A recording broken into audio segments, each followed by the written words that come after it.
दोस्तों, कभी कभी आपने यह महसूस किया है कि कोई बात हमारे दिमाग में बार बार घूम रही है। मान लीजिए कोई गलती हो गई या कोई फैसला लेना है तो उसके बारे में सोचना तो स्वाभाविक है, लेकिन ज्यादा सोचने की आदत लग जाए तो यह तनाव का कारण बन सकता है। ऐसे में मन में तरह तरह के विचार आते रहते हैं, जैसे क्या होगा अगर मैं असफल हो गया, या क्या मैंने उन्हें नाराज कर दिया। यह विचार हमें चिंतित, परेशान और बेचैन बना देते हैं। ज्यादा सोचने से हम असल में कुछ कर ही नहीं पाते और जिंदगी के मौके भी हाथ से निकल सकते हैं। अगर आप भी ऐसे विचारों से परेशान हैं तो इस वीडियो जो पूरा जरूर देखें। हम आपको सही मार्गदर्शन देंगे ताकि आप अपनी जिंदगी को बेहतरी की ओर ले जा सकें। तो चलिए आज की कहानी शुरू करते हैं। दोस्तों, एक समय की बात है। एक गांव में एक व्यक्ति रहता था जिसका नाम माधव था। माधव एक मेहनती किसान था और अपने काम में बहुत मेहनती था, लेकिन माधव की सबसे बड़ी समस्या थी चिंता। वह एक साधारण जीवन जीता था, परंतु उसकी मनमानी चिंता उसे हमेशा तंग करती रहती थी।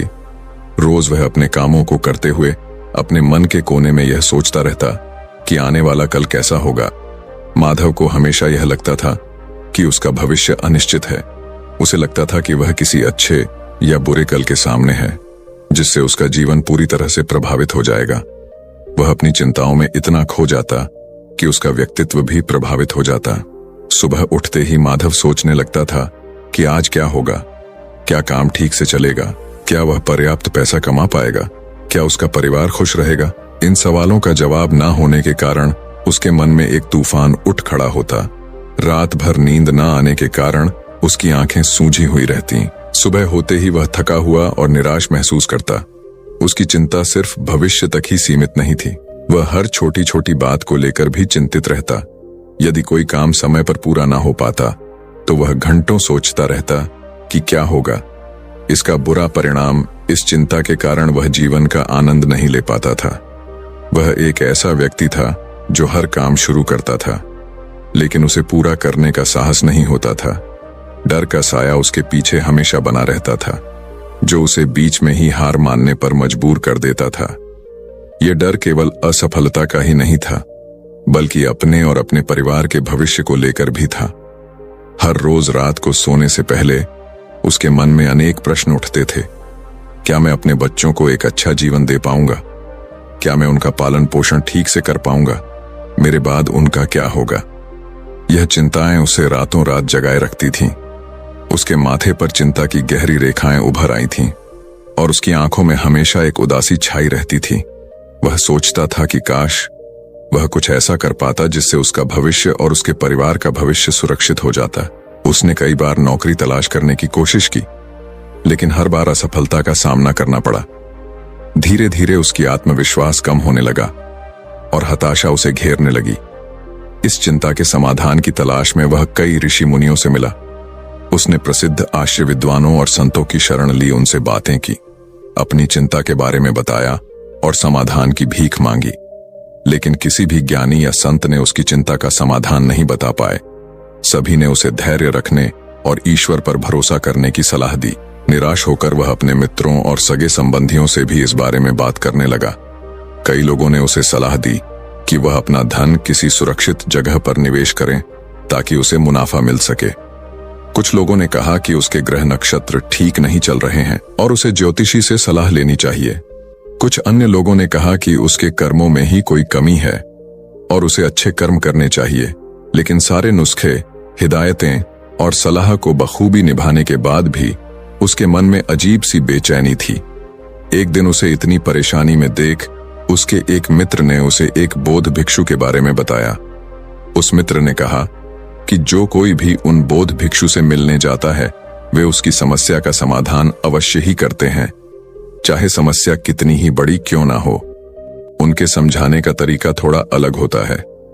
वे अपनी बातों को कुछ अनोखे ढंग से समझाते हैं। माधव यह सुनकर बहुत खुश हुआ। उसे लगा कि हाँ, अब वही साधु बाबा उसकी समस्या का समाधान बता सकते हैं।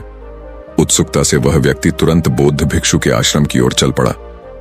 आश्रम जंगलम में था, एक शांत और सुंदर स्थान पर स्थित था।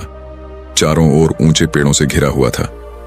जैसे ही वह आश्रम के द्वार पर पहुंचा, उसने एक शांत और पवित्र वातावरण महसूस किया। उसने धीरे से दरवाजा खटखटाया और अंदर प्रवेश किया। वह बौद्ध भिक्षु एक पेड़ के नीचे बैठकर ध्यान कर रहे थे। जैसे ही माधव प्रवेश करता है, वह बौद्ध भिक्षु आंखें खोलकर माधव की ओर देखते हैं। तभी माधव जाकर वह उन बौद्ध भिक्षु को प्रणाम करता है और कहता है, हे महाराज, मैंने आपके बारे में बहुत सुना है। लोग आपकी प्रशंसा करते थकते नहीं। मैंने यह भी सुना है कि जो भी आपके पास अपनी समस्या लेकर आता है, आप उसका समाधान उसे अवश्य देते हैं। हे महाराज, मेरी हाथ जोड़कर आपसे एक विनती है। मेरी भी एक समस्या है। मुझे अपने आने वाले कल की चिंता है। मैं चाहता हूं कि मेरे बच्चे और परिवार सुरक्षित रहे और उनका भविष्य सुरक्षित हो। मैं अपने भविष्य की चिंताओं में अपना सारा समय गुजार देता हूं। मुझे बहुत डर लगता है। भविष्य के बारे में सोच सोचकर मेरे मन में अनेक प्रश्न उठते थे। क्या मैं अपने बच्चों को एक अच्छा जीवन दे पाऊंगा? क्या मैं उनका पालन पोषण ठीक से कर पाऊंगा? मेरे बाद उनका क्या होगा? यह चिंताएं मुझे रातों रात जगाए रखती हैं। अगर आप उसका समाधान कर देंगे तो आप जो चाहेंगे मैं आपको वह देने को तैयार हूं, फिर भले ही मुझे बाजार से कर्ज क्यों ना लेना पड़े। माधव की बात सुनकर वह बौद्ध भिक्षु मुस्कुराते हैं और कहते हैं, बेटा, धन दौलत से मेरे मन को कोई संतोष नहीं मिलता। मुझे यह सारी चीजें नहीं चाहिए। मैं तुम्हारी समस्या का हल तभी निकाल सकता हूं जब तुम मेरी बातों पर गंभीरता से ध्यान दो। जब तक तुम मुझ पर भरोसा नहीं करोगे, मेरी मदद भी तुम्हारे कोई काम नहीं आ सकती। अगर तुम्हें मुझे कुछ देना ही है तो मैं तुम्हारा समय चाहता हूं। क्या तुम मेरे लिए समय निकाल सकते हो ताकि मैं तुम्हें समझा पाऊं कि तुम क्या गलती कर रहे हो? यह सुनते ही माधव की आंखों में जो आशा की किरण चमक उठी और वह तुरंत ही बौद्ध भिक्षु से बोला, जी गुरुजी, मैं आपको अपना समय देने के लिए तैयार हूं। आप जो कहेंगे मैं वह करूंगा। बस मेरी समस्या का समाधान दे दीजिए। बौद्ध भिक्षु माधव की निश्चित दृढ़ता को देखकर प्रसन्न हुए और उसे कहा कि बेटा, मुझे तुम्हारे 7 दिन का समय चाहिए और इन 7 दिन में तुम मेरे इस आश्रम में रहना होगा। जैसा मैं कहूं ठीक वैसा ही करना होगा। क्या तुम तैयार हो? युवक थोड़ा सोच में पड़ गया। उसके दिमाग में यह ख्याल आया कि अगर वह 7 दिन तक बौद्ध भिक्षु के साथ रहेगा तो उसका काम कैसे चलेगा, उसके घर के खर्चे कैसे पूरे होंगे, और सबसे जरूरी बात, उसकी पत्नी यह सुनकर क्या कहेगी। लेकिन उसे समाधान भी चाहिए था। माधव ने सोचा, अगर मैं अपनी पत्नी से कहूं कि मुझे अपनी समस्या का समाधान ढूंढकर बेहतर इंसान बनना है और इसके लिए मुझे 7 दिन इन बौद्ध भिक्षुओं के साथ रहना होगा, तो अवश्य ही उसकी पत्नी उसे बौद्ध भिक्षु के साथ रहने की इजाजत देगी। और वैसे भी मेरी जिंदगी से बस 7 दिन ही तो है। लेकिन अगर मैं इस समस्या का समाधान नहीं ढूंढ पाया तो यह चिंता मुझे जीवन भर परेशान करेगी। उसने सोचा कि वह इस समस्या का समाधान ढूंढने के लिए 7 दिन समर्पित कर सकता है। काफी सोच विचार के बाद वह बौद्ध भिक्षु से कहा, ठीक है गुरुजी, मैं आपको 7 दिन देने के लिए तैयार हूं, लेकिन इसके पहले मुझे अपनी पत्नी को यह सब बताना होगा ताकि वह परेशान ना हो। इस पर बौद्ध भिक्षु कहते हैं, जरूर बेटा, तुम मुझे कल इसी जगह पाओगे। माधव ने उनको प्रणाम किया और घर लौटकर माधव ने अपनी पत्नी को सारी बात बताई। पत्नी को सुनकर दुख हुआ, लेकिन वह अपने पति के प्यार और उसे हो रही तकलीफ को समझ गई। उसने अपने पति को हौसला दिया और कहा, चिंता मत करो, मैं आपके साथ हूं।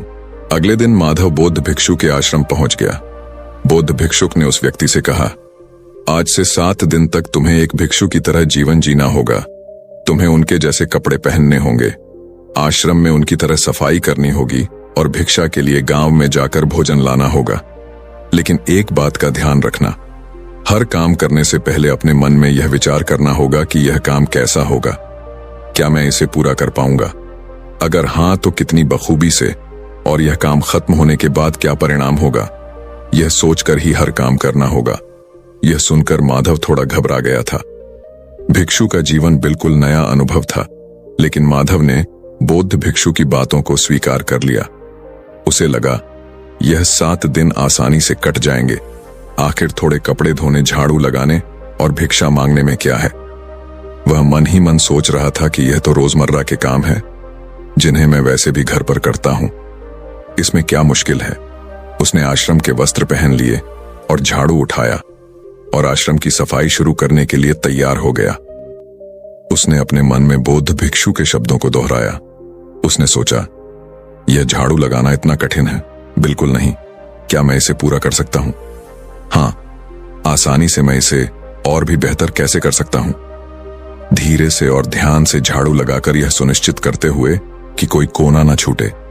इस काम को पूरा करने का क्या परिणाम होगा? आश्रम स्वच्छ होगा और रहने में अच्छा लगेगा।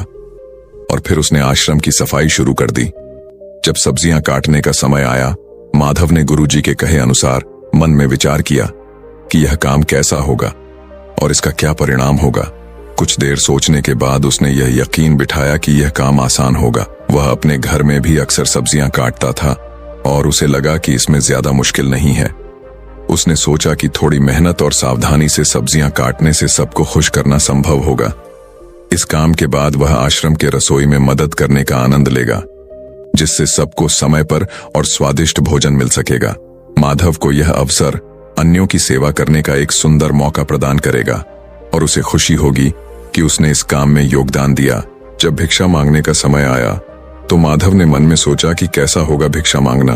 उसने खुद से पूछा कि क्या यह कठिन होगा। फिर माधव ने सोचा कि भिक्षा मांगने में क्या कठिनाई है। मैं पैसे नहीं मांग रहा, बस एक रोटी या थोड़ा अनाज मांग रहा हूं। मुझे उम्मीद है कि लोग दया दिखाएंगे और मुझे कुछ ना कुछ जरूर देंगे। क्या यह मुश्किल होगा? वह खुद को जवाब देता है, मुझे नहीं लगता। मैं विनम्रता से भिक्षा मांगूंगा और लोगों से सम्मान पूर्वक बात करूंगा तो मुझे लगता है कि वे मेरी मदद जरूर करेंगे। माधव ने आशा कि वह पर्याप्त भोजन प्राप्त करेगा और आश्रम के लिए भोजन ला पाएगा। उसे लगा कि यह एक अच्छा अनुभव होगा। पहला दिन तो ठीक ठाक गुजरा। उसने आश्रम के वस्त्र पहने, आश्रम की साफ सफाई में हाथ बटाया और आसपास के घरों से भिक्षा मांगकर लाया। सब्जियां काटकर उसने रसोई में भी मदद की। लोगों ने उसे सम्मान से भोजन दिया और उसकी कोशिशों की सराहना भी की। उसने सारे काम बखूबी निभाए। माधव को लगा कि बाकी दिन भी ऐसे ही आसानी से निकल जाएंगे। शाम को बौद्ध भिक्षु के पास बैठकर उसने पूरे दिन के अनुभवों को उन बौद्ध भिक्षु को बताया और कहा, देखा गुरुजी, मैंने सारे काम कर दिए और मैंने काम करने से पहले सोचा भी कि वह कैसे होंगे। बौद्ध भिक्षु ने मुस्कुराते हुए कहते हैं, बहुत अच्छे, लेकिन याद रखना, जैसा कि अक्सर होता है, जिंदगी हमारी उम्मीदों से थोड़ी अलग चलती है। हर दिन एक जैसा नहीं होता। कल शायद परिस्थिति अलग हो। और फिर माधव अपने कक्ष में आराम करने के लिए चला गया। अगले दिन माधव के साथ ऐसा ही कुछ होने लगा।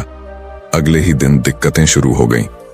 भिक्षा मांगते समय एक घरवाली ने उसे डांट दिया, ये कहते हुए कि वह आलसी है और काम करने के बजाय भीख मांग रहा है। विजय को यह बात चुभ गई। उसने मन ही मन सोचा कि वह तो गुरु के आदेश का पालन कर रहा है, फिर भी उसे अपमान सहना पड़ रहा है। फिर एक दिन आश्रम में सब्जियां काटते समय माधव के हाथ पर साखू लग गया। उसे गुस्सा आया कि इतना आसान काम भी वह ठीक से नहीं कर पाया। ऊपर से रात के भोजन में भी सिर्फ रोटी और दाल थी। ऐसा सोचते हुए माधव ने आश्रम में झाड़ू लगाना शुरू किया। कुछ देर बाद जब उन्होंने आधे हिस्से को साफ कर लिया था, तभी अचानक तेज हवा का झोंका आया। इस झोंके ने बाहर की धूल और मिट्टी को उड़ाकर आश्रम के अंदर ला दिया, जिससे सफाई का काम बेकार हो गया। यह देखकर माधव बहुत दुखी हुआ। दिन बीतते गए और माधव की परेशानियां बढ़ती गईं। उसे जमीन पर सोने की आदत नहीं थी। उसकी पीठ में दर्द होने लगा। ध्यान के दौरान उसका मन भटकता रहता, तो कभी पर्याप्त भिक्षा न मिलने पर माधव को भूख से व्याकुल होकर आश्रम खाली हाथ लौटना पड़ता था। माधव को जल्द ही एहसास हुआ कि यह काम उतना आसान नहीं है जितना उसने सोचा था। धीरे माधव का उत्साह कम होता गया। उसने सोचा था यह 7 दिन आसान होंगे, लेकिन असल में यह काफी मुश्किल भरे निकले। हर रात सोने से पहले वह सोचता था कि यह 7 दिन कब खत्म होंगे। उसने सोचा अगले 7 दिन तो बहुत मुश्किल से कटेंगे। उसने बौद्ध भिक्षु को अपनी परेशानी बताई। उसने कहा, गुरुजी, आपने जैसा कहा मैं वैसा ही करने की कोशिश कर रहा हूं। मैं हर काम से पहले सोचता हूं कि वह काम कैसा होगा, उसका परिणाम कैसा होगा, पर हर काम में मुझे रुकावट आ रही है और दिन बदन यह सब बढ़ते जा रहा है और मेरे कोई भी परिणाम वैसा नहीं होता जैसा मैंने उस काम को शुरू करने से पहले सोचा था।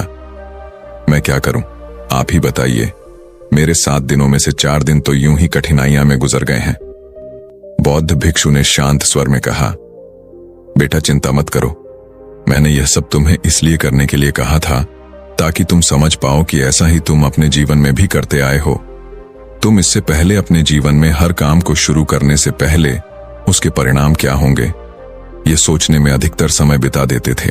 भविष्य में यह कैसा होगा या यह कैसा होना चाहिए, भविष्य में तुम्हारे पास कितना पैसा होगा, या फिर पैसा नहीं हुआ तो क्या होगा, कि अगले साल बारिश नहीं आई तो फसल कैसे उगेगी, या तुम मर गए तो क्या होगा। और इसी कारण तुम वर्तमान में कोई काम नहीं कर पाते थे। लेकिन असली बात तो यह है कि वर्तमान ही तुम्हारा भविष्य बनाता और बिगाड़ता भी है। और तुम तो उन भविष्य के भूतों के बारे में सोचकर डर रहे हो जो असल में तुम्हारे हाथ है ही नहीं। मुझे बताओ, क्या तुम्हारी मृत्यु तुम्हारे हाथ में है? माधव उन बौद्ध भिक्षु से कहता है। नहीं गुरुजी। बौद्ध भिक्षु माधव से फिर पूछते हैं, क्या बारिश के ज्यादा या कम गिरना तुम्हारे हाथ में है? माधव बौद्ध भिक्षु से फिर से कहता है, नहीं गुरुजी। गुरुजी आगे कहते हैं, तो क्या यह सही नहीं होगा कि तुम उन काल्पनिक भविष्य के डर से भरे हुए भूतों के बारे में सोचना छोड़ के तुम अपने उस सुनहरे भविष्य के बारे में अभी इसी वक्त क्या कर सकते हो? माधव गुरुजी के इस ज्ञान को समझते हुए बड़े ही गंभीर तरीके से बातों को अपने अंदर उतारता है और कुछ देर शांत रहने के बाद गुरुजी से पूछता है, तो क्या गुरुजी आप यह कह रहे हो कि मैं भविष्य के बारे में सोचना छोड़ दूं, कोई लक्ष्य ना रखूं? अपने जीवन में ऐसे तो मेरे जीवन का कोई अर्थ नहीं रह जाएगा। इस पर वह बौद्ध भिक्षु जोर से हंसते हुए कहते हैं, बेटा यह तो बेवकूफी होगी। अगर तुम लक्ष्य ही नहीं रखोगे अपने जीवन में तो तुम्हें कैसे पता चलेगा कि किस दिशा में अपने कार्य करने हैं, किन जगहों पर अपनी राशियों खर्च करनी है। आगे वह बौद्ध भिक्षु कहते हैं, इस दुनिया में हर किसी को भविष्य के बारे में सोचना चाहिए, लेकिन यह भी याद रखो कि भविष्य के बारे में तुम सिर्फ इसलिए सोच रहे हो ताकि तुम अपनी दिशा तय कर सको, एक लक्ष्य बना सको, ताकि तुम्हें पता हो कि तुम्हें कहां जाना है या क्या बनना है। लेकिन अगर तुम बस उसी के बारे में सोचते रहने की भूल करोगे और वर्तमान में उस लक्ष्य को पाने के लिए कुछ भी नहीं करोगे, तो तुम्हारे जीवन में निराशा और दुख के सिवाय कुछ नहीं बचेगा। और इसीलिए अब से तुम्हारे 7 दिनों में से बाकी के 3 दिन तुम हर काम अब इस नए ज्ञान को ध्यान में रखते हुए करना। अब से तुम्हें कोई भी काम करने से पहले बस अंतिम परिणाम तय करना है और उसके बाद उस लक्ष्य तक पहुंचने के लिए जो भी करना पड़ेगा तुम्हें वह करना है। जैसे कि अगर कोई तुम्हें भला बुरा कह रहा है तो तुम्हें अपने मन को शांत करके यह समझना है कि लोग खुद भी परेशान होते हैं। अपनी जिंदगी में वह इतने गुस्सा बस तुम्हें देखकर नहीं हुए हैं। उन्हें माफ करो ताकि वह तुम्हारे मन को तंग न कर सके और तुम किसी और इंसान के पास जाओ भिक्षा लाने, या कभी प्राकृतिक तौर पर तुम्हारे लिए कुछ बुरा होता है, जैसे कि हवा के तेज झोंके से मिट्टी आना और तुम्हारे सारे झाड़ू मारने की मेहनत पर फैल जाना, तो इस वक्त तुम हार ना मानकर अपने ने लक्ष्य को पूरा करने के लिए जो भी बन सकता है तुम्हें करना है। जरा सोचो क्या हो जाएगा अगर तुम्हें और एक बार झाड़ू मारना पड़े। क्या तुम पतले हो जाओगे? क्या तुम मर जाओगे? क्या सिर्फ एक हवा का झोंका ही तुम्हें रुलाने या परेशान करने के लिए काफी है? झाड़ू उठाओ और फिर से मेहनत करो, क्योंकि बेटा सिर्फ एक चीज है जो हमारे भविष्य को सुरक्षित कर सकती है, और वह है उस भविष्य को पूरा करने के लिए वर्तमान में की गई मेहनत। आगे गुरुजी माधव की आंखों में देखकर धीरे से कहते हैं, और मजे की बात तो यह है कि इसी नियम का इस्तेमाल तुम अपने जीवन की कठिनाइयों को भी दूर करने के लिए इस्तेमाल कर सकते हो। तुम्हें अपने परिवार का भविष्य सुखद बनाना था, ना इसी परेशानी को हल करने आए थे ना तुम मेरे पास। माधव बड़े ही दुख भरे आवाज में कहता है, जी गुरुजी, मुझे अपने परिवार के भविष्य की बहुत चिंता है। गुरुजी कहते हैं, तो इसका मतलब तुम्हें अपना लक्ष्य पता है। बस अब तुम्हें वर्तमान में जो भी करना पड़े वह करना है। उसे पूरा करने के लिए अपने काम में दुगनी मेहनत दो। बस भविष्य के सोचते रहने से वह कभी नहीं बदलेगा। माधव को अपने विचारों में एक अजीब सी स्पष्टता का अनुभव होता है। कुछ देर शांत बैठकर उसने जो कुछ भी सीखा था उसी से याद रखने का संकल्प लिया। फिर बौद्ध भिक्षु से बोला, गुरुजी, अब मुझे सब समझ में आ गया है। मुझे लगता है कि बाकी के 3 दिन मैं आपके निर्देशों का पालन करूंगा। अब जब मेरे सामने कोई बाधा आएगी तो मैं उसे पार कर लक्ष्य तक पहुंचना है, न कि बेकार के सवालों में उलझ कर अपना समय बर्बाद करूंगा। बौद्ध भिक्षु माधव की दृढ़ता से मुस्कुराए उन्होंने कहा, बहुत अच्छा माधव, यही वह भावना है जो तुम्हें सफलता की ओर ले जाएगी। बौद्ध भिक्षु की सलाह को ध्यान में रखते हुए माधव ने अगले 3 दिन बिताए। रास्ते में वाकई कई कठिनाइयां आईं। कभी हार मानने का मन होता, कभी रास्ता भटकने का डर लगता, परंतु उसने गुरुजी के शब्दों को याद रखा। उसने सीखे हुए कौशल का प्रयोग किया और दृढ़ता के साथ हर चुनौती को पार किया। धीरे धीरे माधव को एहसास हुआ कि भविष्य की चिंता करना व्यर्थ है। जो करना है अभी करना है। लक्ष्य तक पहुंचने के लिए हर पल को सही से इस्तेमाल करना चाहिए। गुरुजी को प्रणाम करते हुए माधव ने कहा, गुरुजी आपका बहुत बहुत धन्यवाद। आपकी सीख ने मुझे भविष्य की फिक्र से मुक्त कर दिया है। अब मैं जानता हूं कि वर्तमान में जीना ही सबसे महत्वपूर्ण है। माधव ने गुरुजी को अलविदा कहा और वापस अपने जीवन की ओर चल पड़ा। 7 दिन बाद जब माधव वापस घर लौटा तो वह पहले से बिल्कुल अलग इंसान था। उसके चेहरे पर एक शांति थी जो पहले कभी नहीं देखी थी। अब वह हर पल का आनंद लेने के लिए तैयार था। दोस्तों, आपने आज के इस वीडियो से क्या सीखा वह मुझे आप कमेंट में बता सकते हैं। इसी के साथ में उम्मीद है कि आपको आज की वीडियो पसंद आई होगी, तो इस वीडियो को उस इंसान को शेयर करें जिससे ये कहानी सुनने की जरूरत है, और उसी के ठीक बाद चैनल को सब्सक्राइब करें। तो चलिए फिर मिलते हैं ऐसी एक और नई वीडियो में एक नए मैसेज के साथ। तब तक के लिए अपना ख्याल रखें। धन्यवाद और नमो बुद्धाय।